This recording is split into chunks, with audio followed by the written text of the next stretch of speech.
Praise the lord. ఈరోజు దేవుడు నీకు ఇస్తున్న వాగ్దానం 143వ కీర్తన 10వ అధ్యాయం. నీవే నా దేవుడవు, నీ చిత్తానుసారంగా ప్రవర్తించుటకు నాకు నేర్పుము.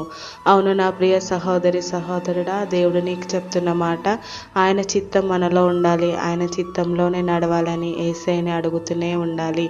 మన ప్రార్థన కూడా ఇలానే ఉండాలి. ఎల్లప్పుడూ ఇదే మాట మన నోటి వెంట రావాలి.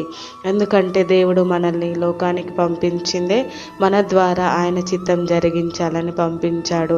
మనమేమో వచ్చిన పని కాకుండా ఈ మాయలోకంలో పడిపోయి మన సొంత నిర్ణయాలు తీసుకుంటూ దేవునికి దూరం అయిపోతున్నాం. కాబట్టి అలా కాకుండా ఒకవేళ దూరం అయినా సరే మరలా ఆయన చెంతకు వచ్చి మన పాపాలు ఒప్పుకొని ఆయన పని చేయడానికి మనం సిద్ధంగా ఉండాలి. దేవుడు ఖచ్చితంగా సహాయం చేస్తాడు. ఆయన చిత్తానుసారంగా ప్రవర్తించాలని ఆయనను అడగాలి. నేర్పించి దేవా అని అడుగుతూనే ఉండాలి. అది మన వల్ల అవ్వదు, కానీ దేవుని సహాయం ఉంటే మాత్రం తప్పక జరుగుతుంది.